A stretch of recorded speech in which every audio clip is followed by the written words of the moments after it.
بسم اللہ الرحمن الرحیم۔ بسم اللہ الرحمن الرحیم۔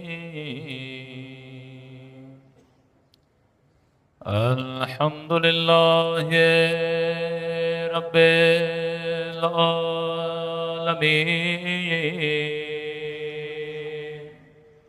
الحمد للہ کما هو اہلا۔ الصلاۃ والسلام علی سید المرسلین وخاتم نبیین ابی القاسم محمد صلی اللہ علیہ وعلی آلہ الطیبین الطاہرین معصومین۔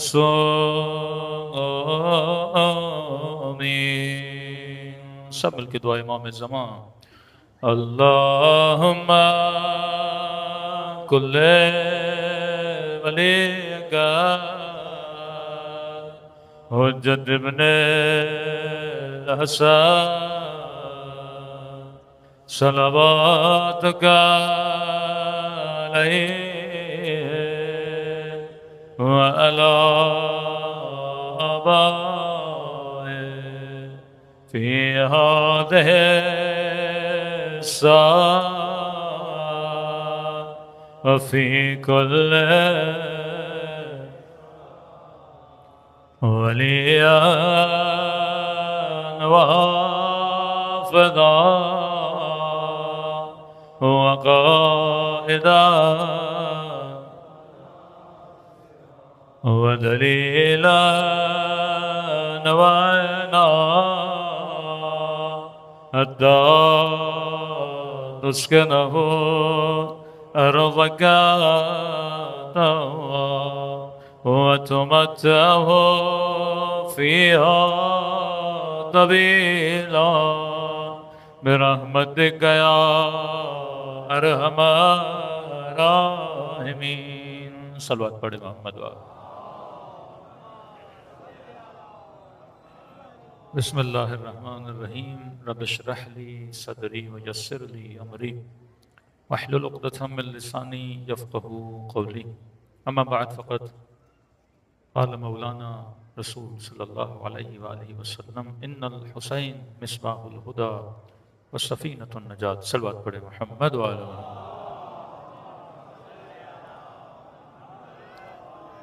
دعا ہے پروردگار عالم ہم سب کی عبادتوں کو اپنی بارگاہ میں قبول فرمائے، اور جو مقصد زندگی مقصد عبادت لے کر فرش عزا پہ آتے ہیں خدا ان مقاصد میں ہم سب کو کامیابیاں کامرانیاں نصیب فرما دے۔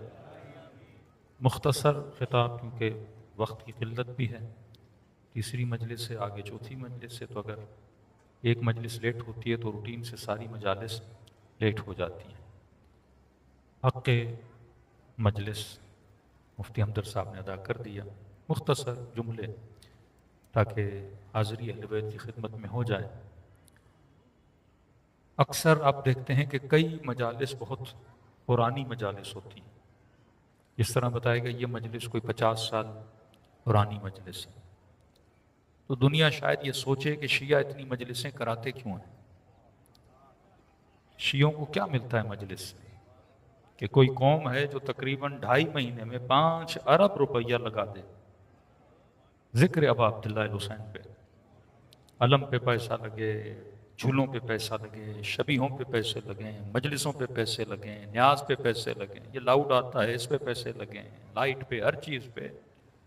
مسلمان پیسہ لگاتا ہے بیٹے کی شادی پہ، بیٹی کی شادی پہ، شیعہ پیسہ لگاتا ہے ذکر ابا عبداللہ حسین پہ،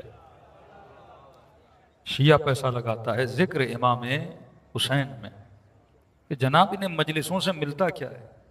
تو پوچھتے بھی ہوں گے بھائی مجلس میں کیا کرنے جاتے ہو؟ تو آپ بولتے ہوں گے ہم ذکر سننے جاتے ہیں، آخر میں تھوڑا بہت رو لیتے ہیں، ماتم کر لیتے ہیں۔ تو ان کے ذہن میں تعجب آتا ہے کہ ذکر سننے کے لیے اتنا پیسہ خرچ کرنا، گریہ کرنے کے لیے اتنا پیسہ خرچ کرنا، ماتم کرنے کے لیے اتنا پیسہ خرچ کرنا، جس طرح دنیا تعجب کرتی ہے شیعہ لاکھوں خرچ کر کے کربلا جاتا کیوں ہے؟ کہ پیدل چلے پاؤں میں چھالے پڑ جاتے ہیں، 50 ڈگری کی گرمی، مسلمانوں کے بچے ترکی گھومنے جائیں، یورپ گھومنے جائیں، دبئی کے ٹرپ لگانے جائیں، اس سے تھوڑا بہت پیسہ آتا ہے، کہتا ہے میں نے حسین کی طرف جانا ہے۔ تھوڑی آواز بڑھا دیں۔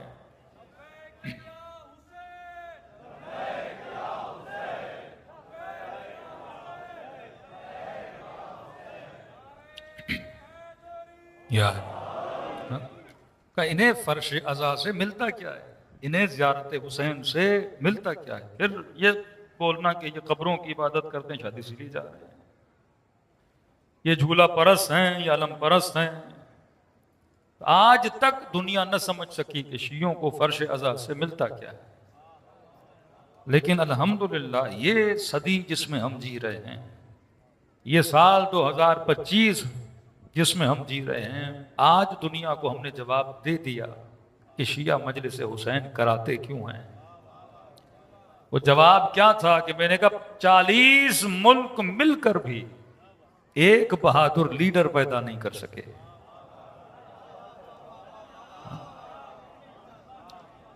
اب یہ کوئی اپنی تعریف نہیں ہے، حقائق ہے کہ 40 سے زیادہ مسلمان ملک ہیں۔ اب مسلم بہادر ہے، میں بہادر لیڈروں کی بات کر رہا ہوں۔ 40 ملک ہیں مسلمانوں کے، نمازی بھی ہیں، حاجی بھی ہیں، عمرے بھی کرتے ہیں، لمبی لمبی تراویحاں بھی پڑھتے ہیں، سب کچھ اللہ کا ذکر ہے، خیر و خیرات میں بھی آگے آگے ہیں، لیکن سوال یہ ہے کہ سب مل کر بھی ایک بہادر لیڈر پیدا نہ کر سکے جو وقت کے یزید کی آنکھوں میں آنکھیں ڈال کے بات کرے، جو وقت کے ظالم کو للکار سکے، جو وقت کے ظالم کے مقابلے میں جا سکے۔ تو میں نے کہا یہ منزل فکر ہے کہ سوچو کہ تم 40 مل کر بھی ایک بہادر لیڈر نہ پیدا کر سکے تو دیکھنا تو پڑے گا تمہارے معاشرے میں ایسا کیا ہے، میرے معاشرے میں ایسا کیا ہے کہ میں بہادر بچے بھی پیدا کر رہا ہوں، بہادر لیڈر بھی پیدا کر رہا ہوں، لیکن وہاں بہادر لیڈر پیدا نہیں ہو رہے۔ تو میں نے کہا تمہارے پاس نماز تھی، تمہارے پاس روزہ تھا، حج تھا، صوم و سیام تھا، تو عمرہ بھی کرتا تھا، تو حج بھی کرتا تھا، لیکن سب کچھ کرنے کے بعد بہادر لیڈر نہ پیدا کر سکا۔ یہ نماز میرے پاس بھی تھی، یہ حج میرے پاس بھی تھا، یہ عمرہ میرے پاس بھی تھا، یہ خیر و خیرات میرے پاس بھی تھی، لیکن سوال یہ ہے کہ یہاں بہادر لیڈر پیدا ہوئے، وہاں بہادر لیڈر پیدا نہ ہوئے۔ بس ایک چیز کی کمی تھی، تو سب کچھ کر رہا تھا پر فرش عزا حسین پہ نہیں آتا تھا۔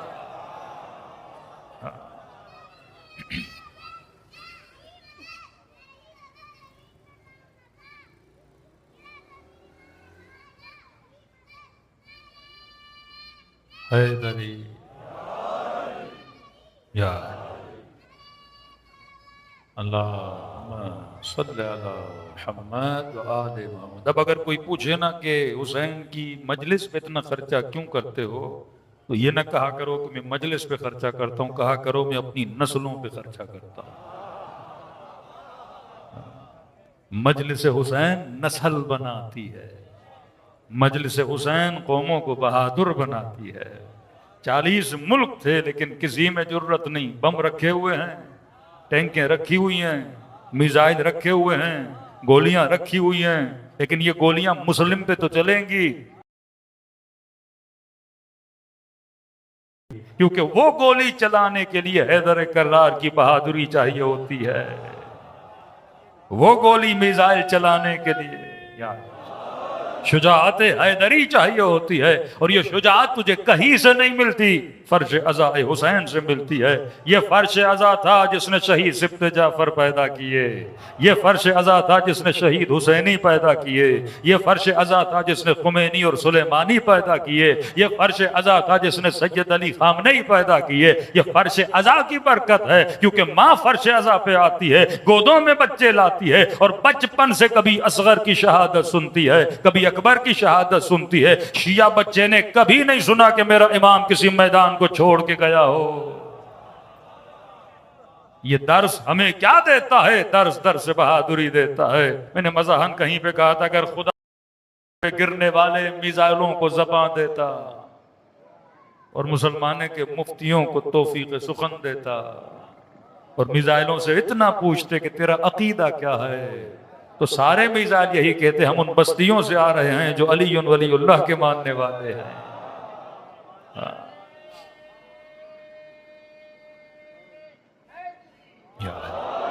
کل اسلام بچایا تو حسین ابن علی نے، آج مسلم کی عزت بچائی تو حسین کے چاہنے والوں نے. کل مرحبوں کے مقابلے میں جا رہے تھے تو علی جا رہے تھے، آج کے دشمنوں میں مقابلے میں جا رہے ہیں تو علی والے جا رہے ہیں. شاید کوئی کہے کہ تو میزائل پھینک رہا ہے. میں نے کہا پوچھو یہ میزائل دینے والا کون تھا؟ یہ لڑنے کی فکر دینے والا کون ہے؟ یہ آئیڈیالوجی آف امام حسین ہے کہ مثلی لا یبایع مثل یزید، حسین جیسا کبھی یزید جیسے کی بیعت نہیں کرتا. اتنے مسلمان ملک ہیں، کسی ملک میں انقلاب کیوں نہیں آتا؟ کیونکہ مسلمان کے ذہن میں انقلابی سوچ ہے ہی نہیں. جس کا مفتی منبر پر بیٹھ کر یہ کہے کہ رسول فرماتے ہیں کہ حاکم کیسا بھی ہو. کسی نے چٹھی لکھی مولانا طارق مسعود صاحب کو کہ جناب یزید فاسق تھا، فاجر تھا. کہ ہم اس بحث میں پڑھتے ہی نہیں، ہم تو کہتے ہیں حاکم کیسا بھی ہو. مطلب جو تیرے ذہن میں آتا ہے ویسا سوچ لو. رسول نے فرمایا اس کے خلاف قیام کرنا کیا ہے؟ حرام ہے. اب امت کنفیوز ہے. میں زیادہ حدیثوں میں اور قرآن کی آیتوں میں زیادہ نہیں جاتا. اس کا ایک ریزن ہے، کیونکہ جب اہل سنت کی کتابیں اٹھاتے ہو تو ان کتابوں میں ایک نبی ہے جو کہتا ہے ہاتھ باندھ کے نماز پڑھو. شیعہ کتابیں اٹھاتے ہو، اس میں بھی ایک نبی ہے جو کہتا ہے ہاتھ کھول کے نماز پڑھو. یہاں کتابیں اٹھاتے ہو، یہاں ایک نبی ہے جو کہتا ہے حاکم ظالم ہو، فاسق ہو، فاجر ہو، کالا ہو، حبشی ہو، کیسا بھی ہو، فرمایا تم پر اس کی اطاعت کیا ہے؟ واجب ہے. شیعہ کتاب اٹھاتے حسین کا جملہ آتا ہے مثلی لا یبایع مثل یزید، حسین جیسا کبھی یزید جیسی. لگتا ایسے ہے دو نبی ہیں، ایک نبی شیعوں کو گائیڈ کر رہا ہے، دوسرا نبی سنیوں کو گائیڈ کر رہا ہے. اب اس کنفیوژن سے نکلنے کے لیے اللہ نے بہترین حجت جو رکھی اس کا نام رکھا عقل. میں نے کہا اگر امیر المومنین کی فضیلت میں ایک بھی آیت نہ ہو، ایک بھی روایت نہ ہو، ہم اس بحث میں پڑھتے ہی نہیں کہ رسول نے ہاتھ بلند کر کے کہا من کنت مولا فاز علی مولا. پڑھو گے تو کہیں گے مولا سے مراد دوست ہے، فلاں ہے اور بحث بازی میں چلے جاؤ گے، نتیجہ نہیں ملے گا. انما ولیکم اللہ ورسولہ والذین آمنوا الذین یقیمون الصلاۃ ویؤتون الزکاۃ. کہیں گے بھائی نام تو نہیں بتایا، زکوٰۃ بہت ساروں نے دی، یہ فضیلت زکوٰۃ کے لیے ہے، اس میں ولی کا کیا ہے؟ آپ پھنس جاؤ گے، کیونکہ آیتیں کیا ہیں؟ مفصل نہیں ہیں، آیتیں مجمل ہیں. جب بحث مجمل ہے تو وہاں پہ وہ چار صفاتیں لگا دیتے ہیں، پھر حدیث یہاں سے لاؤ گے، حدیث وہاں سے آئے گی، کسی نتیجے پہ انسان پہنچتا ہی نہیں ہے. لیکن میں نے کہا ایک چیز خدا نے سب کو دی ہے جس کا نام ہے عقل، جسے لاجک کہتے ہیں، جسے فطرت بشر کہتے ہیں. ہر بچہ پیدا ہوا، ہندو، سنی، شیعہ، کرسچن، کسی کے گھر میں بھی کوئی بچہ پیدا ہو، خدا نے اس کی فطرت کے اندر ایک سافٹ ویئر کو اپڈیٹ کیا ہوا ہے. سمجھو ہر کسی کی فطرت میں، مثال کے طور پہ اس مجمع میں بیٹھا ہوا کوئی بندہ ہے جسے بزدل سے پیار ہو. کس نے آپ کو بولا بزدلوں سے پیار نہیں کیا جاتا؟ فطرت نے بولا. فطرت عاشق کمال ہے. آپ امتحان میں فیل ہو گئے، کسی پڑوسی نے کہا جناب تھوڑے پیسے لگا لو، ایک گریڈ مل جائے گا. بندے کو پتا بھی ہے فیل ہوں لیکن پیسے دے کے پاس ہونا چاہتا ہے. فطرت فیلئر کو پسند نہیں کرتی. فطرت کیا ہونا چاہتی ہے؟ پاس ہونا چاہتی ہے. کوئی بندہ شکل کا بھلے کم بھی ہو لیکن اگلا بولے آج ہینڈسم لگ رہے ہو تو کیا ہوگا؟ خوش ہوگا. فطرت کو تعریف بڑی اچھی لگتی ہے، فطرت کو کمال بڑا اچھا لگتا ہے. دیکھیے شہباز شریف کو پتا ہے کہ میں دھاندلی سے وزیر اعظم بنا، لیکن فطرت کو سیٹ پسند ہے. اگر اسے بولا جاتا ہے وزیر اعظم آف پاکستان آ رہے ہیں، خوش ہوتا ہے. بتا بھی یہ لقب جو دیا جا رہا ہے میں نہ ہوں، لیکن کیا ہوتا ہے؟ خوش ہوتا ہے. لقب ہر کسی کو اچھا لگتا ہے. فطرت کو کمال پسند ہے، جیتا نہیں پر جیت ہر کسی کو پسند ہے۔ امیر المومنین نے رکوع میں زکات دی، بعض لوگوں نے فقیروں کو پیسے دیے، جناب جب رکوع میں جاؤں خیرات مانگنے آنا، لیکن ان کو کیا پتا جھوٹی خیرات مانگنے والوں کی فضیلت میں آیتیں نہیں اترتی۔ فطرت کو کمال پسند ہے، فطرت کو پرفیکشن پسند ہے، فطرت کا تقاضا ہے۔ اب میں نے کہا کہ عقل سے پوچھتے ہیں، کوئی حدیث نہیں امیر المومنین کی امامت کے لیے، کوئی قرآن کی آیت نہیں مولا علی کی امامت کے لیے۔ ہم امت کو بٹھاتے ہیں، کہتے ہیں رسول خدا کے بعد امام کسے بننا چاہیے، تو ہم جتنے بھی بڑے بڑے اکابر اصحاب رسول ہیں سب کو سامنے رکھتے ہیں، عقل سے پوچھتے ہیں امام کسے بننا چاہیے، عقل سے پوچھتے ہیں۔ عقل سب کی سیم ہے، الگ الگ نہیں ہے۔ عقل سے پوچھو، علی بھی ہیں ماشاءاللہ، نام لکھے ہوئے ابو بکر بھی ہیں، حضرت عمر بھی ہیں، حضرت عثمان بھی ہیں، خالد بن ولید بھی ہیں، بڑے بڑے اصحاب بیٹھے ہیں۔ اب عقل سے پوچھتے ہیں امام کسے بننا چاہیے، تو عقل کہے گی امام اسے بنا جو حسب میں سب سے بہتر ہو، جو نسب میں سب سے بہتر ہو، جو علم میں سب سے بہتر ہو، جو عبادت میں سب سے آگے ہو، جس نے کبھی بتوں کو سجدہ نہ کیا ہو، جو کبھی کسی میدان کو چھوڑ کے نہ گیا ہو، جو شب ہجرت موت کے بستر پہ سویا ہو، جس کے بچے حسن و حسین جیسے ہوں، جس کی زوجہ سیدۃ نساء العالمین جیسی ہو، جس کی ولادت ہو تو اللہ کے گھر میں، شہادت ہو تو اللہ کے گھر میں، جس مہینے میں شہادت ہوئی وہ سارے مہینوں سے افضل، جس رات میں شہادت ہوئی وہ ساری راتوں سے افضل، جس عبادت میں شہادت ہوئی نماز وہ ساری عبادتوں سے افضل، اور 5 نمازوں میں سے جس نماز میں شہادت ہوئی صبح کی نماز وہ 5 میں افضل، اور اس نماز کے جس رکن میں شہادت ملی سجدہ وہ سارے ارکان سے افضل۔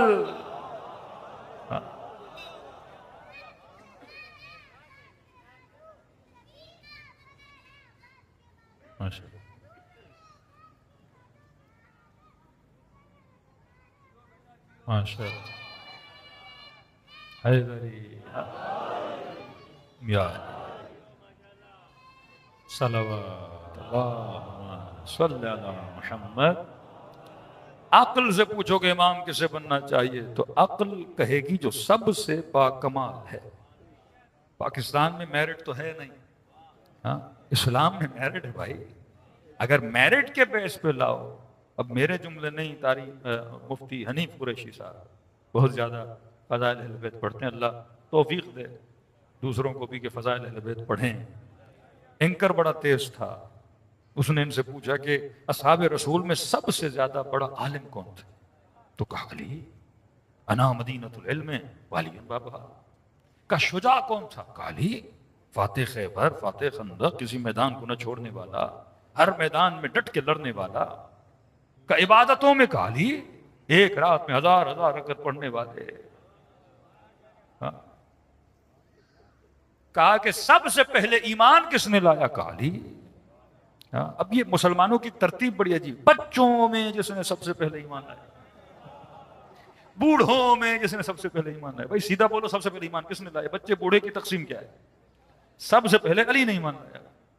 اب جو بوڑھا تھا وہ بڑھاپے سے پہلے کس میں رہا؟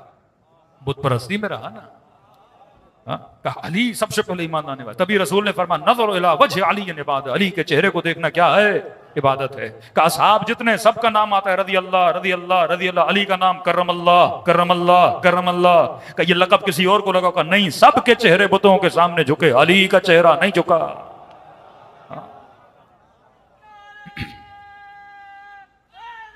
یاد تو کہا شجاعت میں علی، حسب میں علی، نسب میں علی، کسی میدان کو نہ چھوڑنے والے علی۔ کہتا کیا سنتا کیا؟ اینکر نے کہا اچھا یہ بتائیے کہ نبی کے اصحاب میں سب سے زیادہ افضل کون ہے؟ جب آپ ایک بندے کی علم میں بھی کہو آگے، شجاعت میں بھی کہو آگے، اب کہا کہ ذرا یہ تو بتائیے افضل کون ہے؟ انہوں نے کہا افضل عقیدہ اہل سنت کے مطابق حضرت ابا بکر ہے۔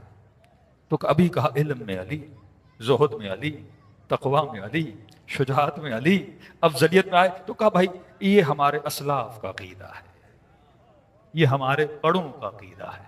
قرآن کہتا ہے بڑوں کے کہنے پہ نہ چلو، جو دماغ میں نے تجھے دیا ہے اس کے کہنے پر چلو۔ ان اکرمکم عند اللہ اتقاکم، اللہ کے نزدیک بندہ صاحب عزت وہ ہے جو تقوی میں سب سے زیادہ ہو۔ یہاں پہ رشتہ داریاں نہیں چلتی کہ مجھے کون پسند ہے مجھے کون نہیں پسند. یہاں کس کا فیصلہ ہوتا ہے؟ عقل کا فیصلہ ہوتا ہے. تو عقل کے اندر خدا نے ایک چیز رکھی، عقل عاشق کمال ہے.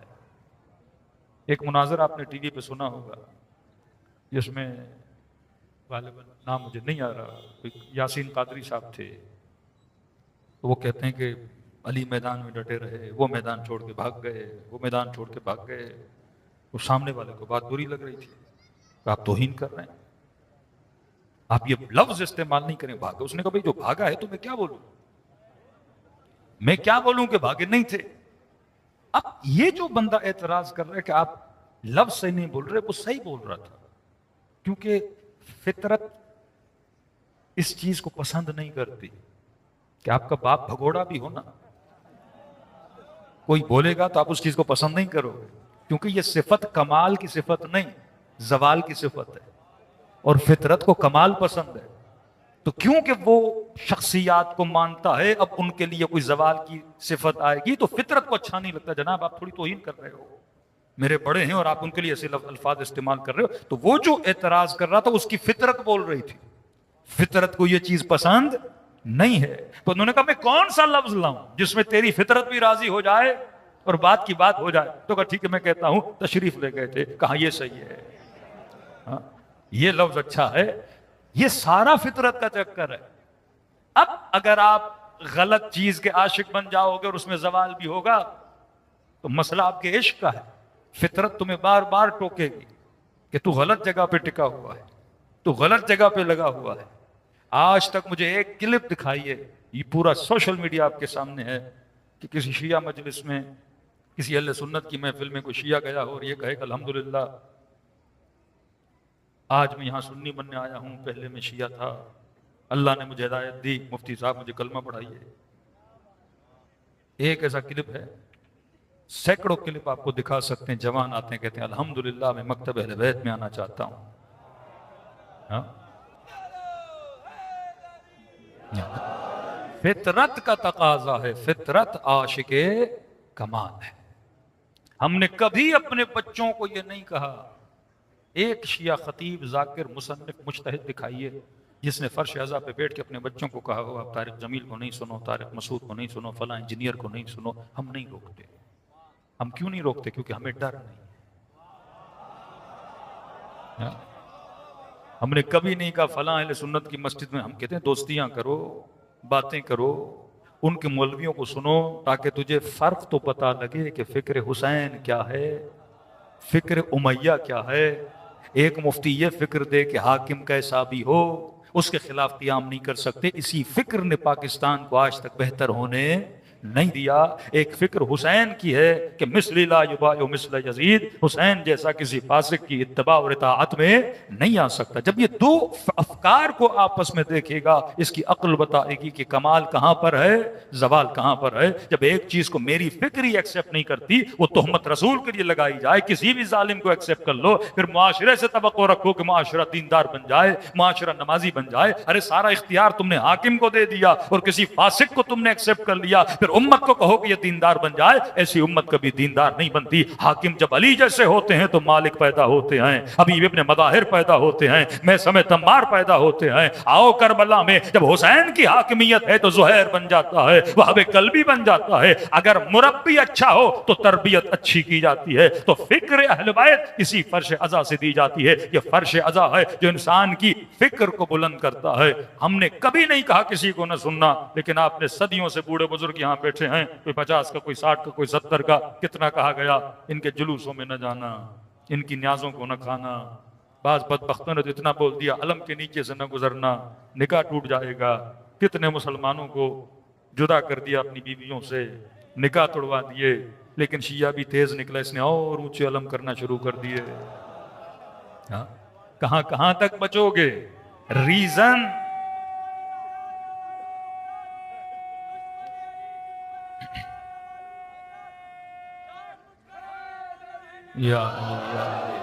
تبھی علم نشانی تھی اہل بیت علیہ الصلوۃ والسلام کے گھروں کی پہچان. مطلب علم کے نیچے سے نہ گزرو. سائیکولوجی کیا تھی کہ کوئی سنی شیعہ کے گھر کے ساتھ گھر نہ لے. بچے گا نا کہ علم کے سائے کے نیچے نہ ہو. تو سوسائٹیز کو الگ کر دیا, گھروں کو جدا کر دیا, دوستیاں نہ کرو, رشتہ داریاں نہ کرو. اب ہم نہیں روکتے کیونکہ ڈر نہیں, روکتا وہ ہے جسے ڈر ہو. تو میں کہتا ہوں عجب ہے, کس سے ڈر رہے ہو؟ شیعہ نے کبھی ایک گولی چلائی؟ شیعہ نے کبھی کوئی ہنگامہ کیا؟ پوری دنیا میں چلے جائیے, پوچھئے اہل بیت کے چاہنے والوں کا اخلاق. یہ دنیا کی واحد قوم ہے جو سب کو کھلاتی ہے. یہ دنیا کی واحد قوم ہے جو روڈوں پہ سبیلے لگا کے شربتیں پلاتی ہے. یہ دنیا کی واحد قوم ہے جو 2.5 مہینہ کسی مجلس پہ نہیں لکھا ہوتا کہ صرف شیعہ آئیں, یہ لنگر صرف شیعوں کا ہے. کہتے ہیں مسلمان تو کیا, ہندو بھی تو کیا, ہر کوئی جو آتا ہے جو انسان ہے وہ فرش عزا حسین پہ آ جائے, لنگر حسین کھائے, شربت حسین پیے. پورے 2 مہینے نظر و نیاز کرواتے ہیں, پھر کنڈوں میں تجھے بلا بلا کے حلوے کھلاتے ہیں. دنیا کی کون سی ایسی قوم ہے جو اتنا کھلائے, اتنا پلائے؟ شیعوں کا کردار تو ہمیشہ کھلانے والا, ہمیشہ محبت والا ملا. میں نے قرآن کی آیت صراط الذین انعمت علیہم, ایک ایسا راستہ ہے جو نعمت ہی نعمت سے بھرا ہوا ہے. میں نے کہا اگر پریکٹیکلی دنیا میں ایسے کوئی راستہ ڈھونڈا جائے جس راستے پہ راہ پہ نعمت ہی نعمت ہو. میں نے کہا امریکہ سے لے کے کینیڈا, کینیڈا سے یوکے سے آسٹریلیا, پورا یورپ گھوم لو, پوری دنیا میں تجھے 2 کلومیٹر کا راستہ نہیں ملے گا جس کے چپے چپے پہ نعمت ہو. لیکن آؤ شیعہ تجھے کربلا لے جاتے ہیں, 70 کلومیٹر کا راستہ ہے جس کے چپے چپے پر نعمت ہے. یا علی, جس کے چپے چپے پر نعمت ہے, ہر جگہ نعمت ہے. کون ہے جو کسی کے پاؤں دبائے, موقعوں میں بٹھا کے تجھے کھانے کھلائیں؟ ایسے اخلاق والے سے ڈرا نہیں جاتا. ڈرنا تو ہمیں چاہیے جن کے گلے کاٹے گئے, جن کی مسجدوں میں بم پھوڑے گئے, جن کے جوانوں کو آریوں سے کاٹا گیا, جن کے پسوں سے اتار کے زندہ جلایا گیا, ماؤں کی گودوں میں پارا چنار کی بچیوں کو گولیاں ماری گئیں. لیکن ہم نہیں ڈرے. ہم نے کہا جاؤ مسجدوں میں کوئی مسئلہ نہیں. جلوسوں میں مارا گیا, ہم نے کہا اور زیادہ جائیں گے. مسجدوں میں مارا گیا, ہم نے کہا اور نمازی زیادہ پڑھیں گے. کیونکہ حسین کا اخلاق تھا کہ حیات من ذل, ذلت کی زندگی سے عزت کی موت بہتر ہے. ہم نے کبھی نسلوں کو خوف سکھایا ہی نہیں. ہمارا تو نظریہ ہے کہ یہاں ہم موت پہ آ جائیں یا موت ہم پر آ جائے, کوئی فرق نہیں پڑتا. وہاں ڈر ہے, یہاں ڈر نہیں. ڈر کیوں نہیں؟ کیونکہ ہم نے اپنے بچوں کو عقل دی. جسے عقل مل جاتی ہے وہ زبان میں سم کٹا دے پر علی کو چھوڑتا نہیں ہے. وہ حجر ابن عدی نبی کا صحابی خود بھی گیا, بچے بھی قربان کیے, پر علی کو چھوڑا نہیں. ہمیں یقین ہے کہ بیٹا چلا بھی گیا اور جب آئے گا تو اکیلا نہیں آئے گا, 3-4 کو علی والا بنا کر ہی لائے گا. یہ فرش عزا ہے جس نے آپ کو ہمت دی. آپ شیعہ فرش عزا سے 9 سال کا بچہ بھی اٹھائیے, اسے اتنا پوچھئے تربیت کہاں پائی؟ فرش عزا پر. نہ فکر بن امام حسین نے اسے بہادر بنایا, ظالم سے نفرت, مظلوم سے محبت. اس سے پوچھئے بیٹا یزید پہ لعنت کرنی چاہیے کہ نہیں؟ میں نے کہا تو شیعہ بچے سے پوچھے گا, وہ لعنت بھیج کے بتائے گا. اور وہاں فیصل آباد کا ایک مفتی ہے, کتابیں پڑھ کے, قرآن پڑھ کے اس سے کوئی پوچھتا ہے کہ یزید پہ لعنت بھیجنی چاہیے کہ نہیں, وہ کنفیوز ہو جاتے ہیں, آج تک نہیں کہہ پا رہے. یہ فرش عزا نسلوں کو کیا دیتا ہے؟ جرت دیتا ہے. تو امام حسین ہمیں فرش عزا پہ بلا کر اپنے اخلاق میں, اپنے رنگ میں رنگ دیتے ہیں. یہ جو آپ کا رنگ ہے نا, نظر کرنا, نیاز کرنا, محبت کرنا, فرش عزا پہ لوگوں کو بلانا, 40 کی مشی میں پاؤں دبانا, خدمت کرنا. ہمارے اپنے دوست نے $2 ملین پاکستانی 30 کروڑ لگا کے اس نے موقف بنایا. کون اتنا خرچہ کرتا ہے امام حسین کے عشق میں؟ یہ سخی ہمیں کون بنا رہا ہے؟ حسن ابن علی بنا رہے ہیں. ہم گویا رنگ اہل بیت میں رنگے جا رہے ہیں. ہمارے وجود سے کردار اہل بیت کی خوشبو آ رہی ہے کہ ہمارے بچے سخی بن جاتے ہیں, ہماری نسلیں بہادر بن جاتی ہیں, کیونکہ ہم صبح سے شام تک کس کا ذکر سنتے ہیں؟ محمد اور آل محمد کا. اب امام حسین یہ چاہتے ہیں کہ جس طرح وہ آپ کو اپنا دوست سمجھ کے فرش عزا پہ بلاتے ہیں. فرش عزا کیا کرتا ہے؟ مومن کے دل کو دل سے جوڑتا ہے. فرش عزا آپ کی محبتوں کو بڑھاتا ہے. رحماء بینہم اشداء علی الکفار. فرمائیے وہ قوم ہے جو کافروں کے سامنے کھڑی ہو تو ان سے بڑا شدید نہیں, لیکن جب آپس میں بیٹھتے ہیں تو ان سے بڑا مہربان نہیں. ایک دوسرے کے لیے وہ قربانیاں دیتے ہیں, شاید کوئی قوم دے. یہ رنگ آپ کو کربلا میں نظر آتا ہے. کون سی قوم ہے جو اس قدر ایک دوسرے سے محبت کرے, منتیں کر کر کے بٹھائے کہ جناب میرے گھر میں آ کے کھانا کھا لو. ہاں زبردستی مومن کی جراب اتارے، میں آپ کے کپڑے دھوں، میں آپ کے جرابیں دھوں، کہاں اتنی خدمت کی جاتی ہے؟ یہ وہ سرزمین کربلا ہے جو انسان کو خیر بناتی ہے، جو سخی بناتی ہے، جو عاشق بناتی ہے۔ شیعہ کبھی بھی ظالم پسند نہیں ہو سکتا، کیونکہ مولا حسین فرش عزا پہ بلا کے ہمارے دلوں کو نرم کر دیتے ہیں۔ 2.5 مہینے یہ شہادت سنتا ہے، روتا ہے، اس کا دل کبھی پتھر ہوتا ہی نہیں۔ جس کے دل کو حسین پتھر نہ ہونے دیں، وہ کیسے کسی مظلوم کے لیے آواز کو بلند نہ کرے؟ یہ فرش عزا ہے جس نے آپ کو بنا کے رکھا۔ اب مولا یہ چاہتے ہیں کہ اگر وہ آپ کو فرش عزا پہ بلاتے ہیں تو آپ بھی کوشش کرو کسی ایک کو حسین کے ساتھ جوڑو، توڑو نہیں۔ کوشش کرو راہ حسین پہ لاؤ، اپنا کوئی دوست ہے، کوئی کلیگ ہے، کوئی بھی ہے، بولو بھائی آدھا گھنٹہ چلتے ہیں، فرش عزا حسین پہ آ کے بیٹھو، اسے چکھاؤ۔ آپ ایک ڈش بناتے ہو نا، سالن بناتے ہو، آپ کے تو بڑا لذیذ ہے، اب یہ سارے لوگ تب بنائیں گے جب وہ چکھیں گے۔ جب تک یہ حسین کو چکھے گا نہیں، جب تک لذت عشق حسین چکھے گا نہیں تو عاشق حسین کیسے بنے گا؟ ہاں تو کہا اس کو فرش عذاب پہ لاؤ۔ ہاں بولو جناب پوری دنیا تم نے گھوم لی، میرے ساتھ ایک بار کربلا چلو۔ ہاں ایک بار اسے لے جاؤ، پھر دیکھو یہ اگلی بار تجھے خود لے جائے گا، 10 بار پوچھے گا کربلا کب جانا ہے، کیونکہ یہ وہ لذت فطرت ہے کہ جو انسان کو مل جائے انسان کبھی اس در سے دور نہیں جاتا۔ جو ایک بار یہاں آتا ہے پھر وہ کبھی واپس نہیں جاتا۔ عراقی ایک مومن کہتے میرا دوست تھا، وہ ان چیزوں سے بہت دور تھا، بس یہ واقعہ رکھتے مصیبت۔ کہا کہ میں نے اسے کہا کہ مولا حسین کا 40 شروع ہے، تو مشی پہ چل۔ اس نے کہا بھائی 50 ڈگری کی گرمی، شدت والی گرمی، کون چلے؟ کہا میں تو ایسی روم سے باہر نہیں نکلتا، میں نہیں چلوں گا۔ کہا چلو جا کے دیکھو تو صحیح، 10 منٹ کے لیے آ جاؤ، کوشش ہو کہ کسی کو اس راہ حسین پہ اتارو۔ ایک بار آ گیا تو پھر خود واپس نہیں جائے گا کبھی۔ کہا نہیں میں نے نہیں آنا۔ کہتا میں نے کئی باتیں کی، اچھا ہے چلو تو صحیح، دنیا آتی ہے چلتی ہے، ذرا دیکھ تو لو۔ کہ نہیں میں نہیں چلتا۔ اس کے دوست کو پتا تھا یہ کھانے پینے کا بڑا شوقی ہے۔ کہا دیکھ تو نے ایسے کھانے کہیں نہیں کھائے ہوں گے جو مولا حسین کی مشی کے موقعوں پہ ہوتے ہیں، کہیں پہ چرغا، کہیں پہ مچھلی، کہیں پہ کباب، کہیں پہ فلافل، کہیں پہ شربت، کہیں پہ کیا۔ اس نے کہا اچھا اتنے کھانے کہاں؟ کہا آدھا گھنٹہ آؤ، کھانا کھا کے واپس چلے جانا۔ کھانے کا اس نے نام سنا، کہا ٹھیک ہے ذرا ٹرائی کر لیتے ہیں کھانے کیسے ہیں۔ آ گیا، ایک موقف سے کھایا، دوسرے موقف سے کھایا، کہیں پہ چائے پی، کہیں پہ شربت پیا۔ اس نے کہا بھائی یہاں تو کھانے بڑے اچھے ہیں۔ کہا کرتے کرتے شام ہو گئی، ہوتے ہوتے رات ہو گئی۔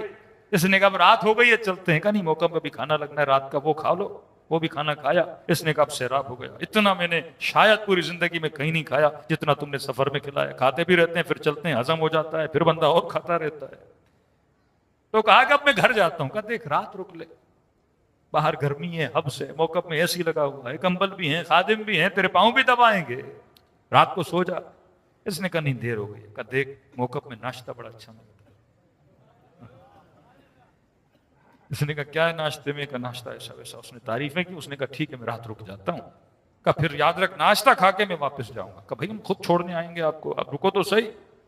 یہ کہتا ہے رات کو سو گیا، تھکا ہوا بھی تھا، کھانا بھی کھایا تھا، نیند آ گئی۔ کہتے آدھی رات تھی، میرے کانوں میں ایک آواز آئی، اٹھو اٹھو اٹھو۔ آنکھ کھلی، میں نے کہا کیوں اٹھایا جا رہا ہے؟ کون ندا دے رہا ہے کہ اٹھو؟ کہا جلدی اٹھو، حسین ابن علی آنے والے ہیں، ابا عبداللہ آنے والے ہیں۔ کہتے مبہوت ہو گیا، کون؟ حسین ابن علی نواسہ رسول۔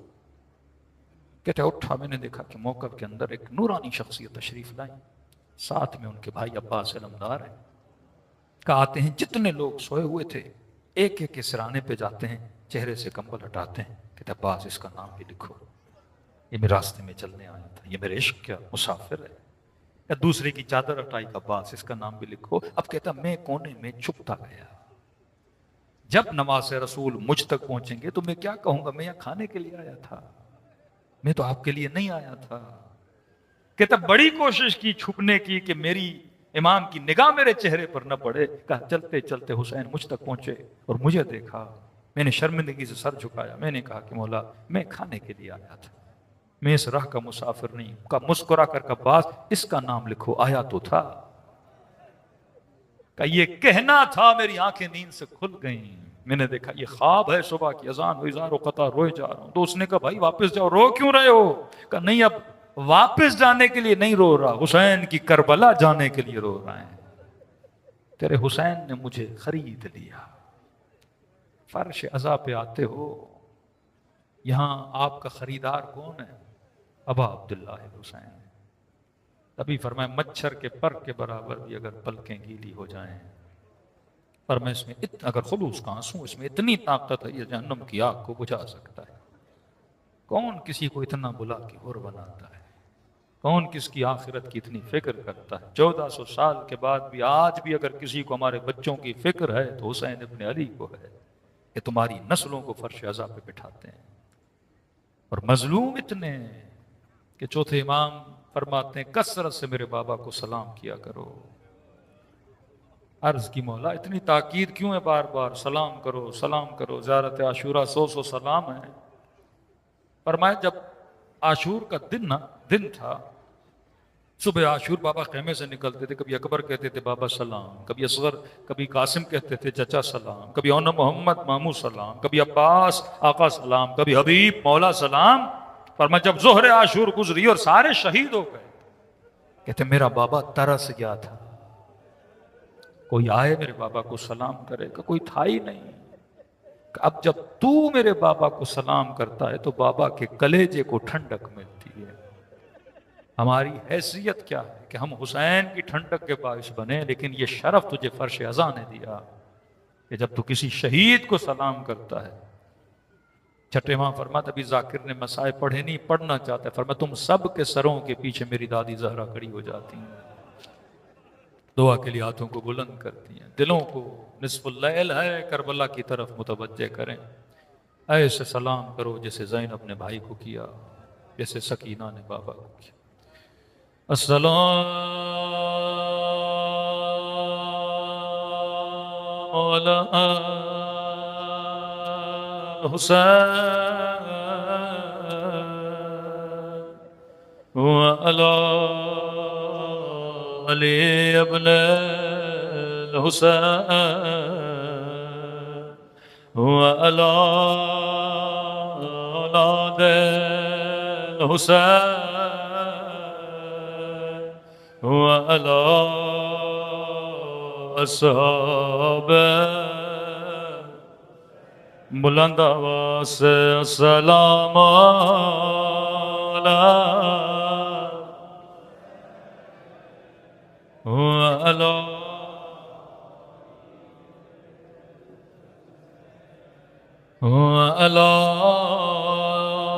اولاد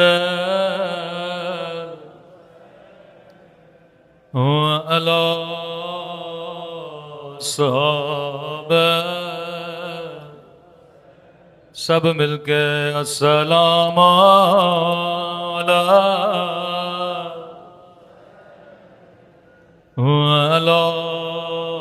علی ابن الحسین وعلی اولاد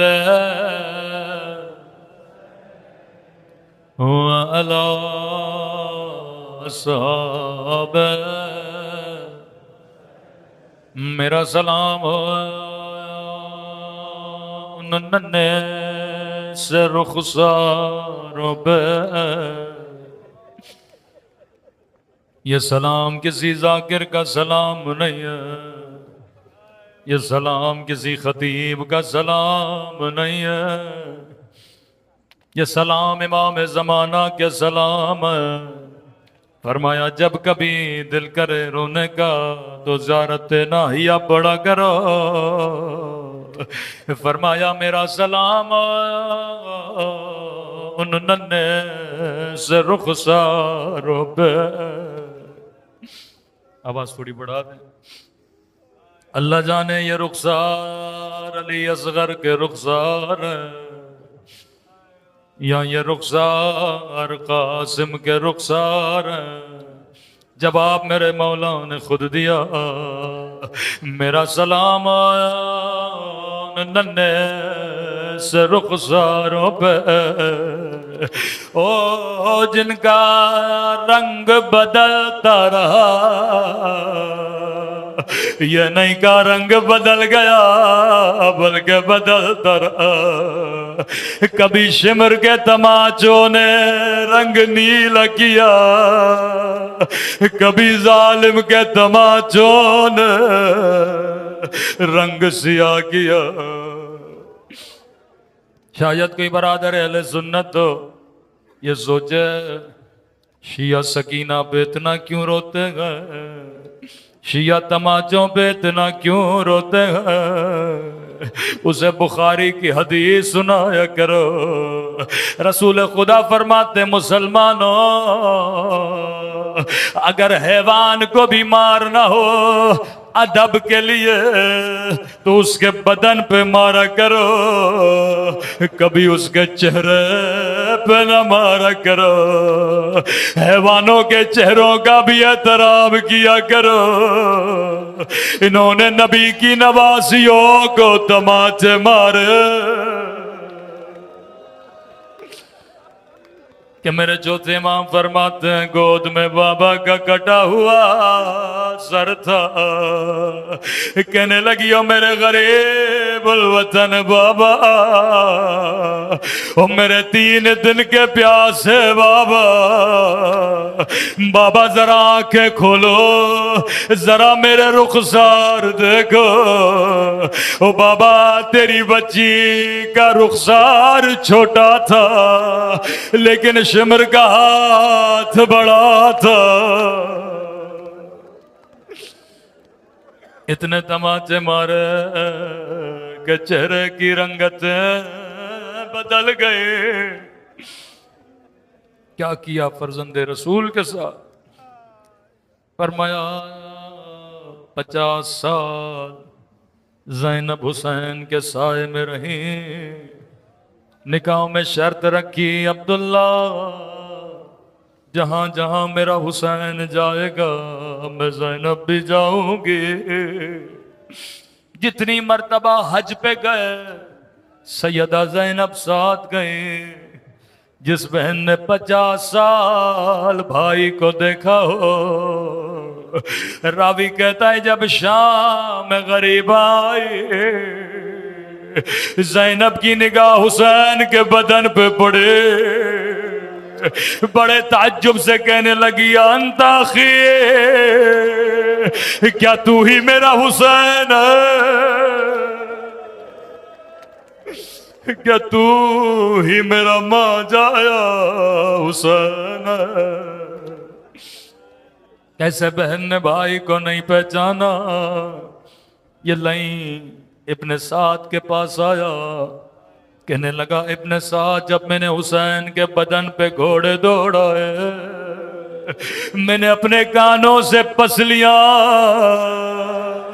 ٹوٹنے کی آواز سنی اللہ جانے جب بہن برداشت نہ کر سکے 4 سالہ بچی نے کیسے برداشت کیا ہوگا بی بی زینب فرماتی ہے جب گودی قتل گاہ میں پہنچی کیا دیکھا چھوٹی بچی ہے اپنا سر بابا کی کٹی گردن پہ رکھا ہے کہتی ہے میں سکینہ کو اٹھانا چاہتے تھے ایک مرتبہ کٹی ہوئی گردن سے آواز آئی ٹھہر جا زینب ٹھہر جا زینب میری بچی تماچے کھا کھا کر سو گئی ہے کہتی ہے جیسے سکینہ کو ہوش آیا پہلا سوال کیا سکینہ تو نے بابا کو کیسے پہچانا بدن 2 چیزوں سے پہچانا جاتا ہے بدن یا لباس سے بدن یا سر سے سکینہ بابا کے بدن پہ سر نہیں تھا بدن پہ لباس نہیں تھا کہتی ہے پھپھی اماں میں نے بابا کو بڑا ڈھونڈا کبھی کسی لاشے پہ کبھی کسی لاشے پہ میں نے رو کر کہا بابا تیری یتیمہ بچی آ گئے ایک مرتبہ کٹی ہوئی گردن سے آواز آئے الہیہ الہیہ آجا میری تھکی ہوئی بچے، آجا تماچے کھانے والی بچے، آجا بابا کے سینے پہ سو جا۔ اللہ لعنت اللہ علی القوم الظالمین۔ ماتم حسین۔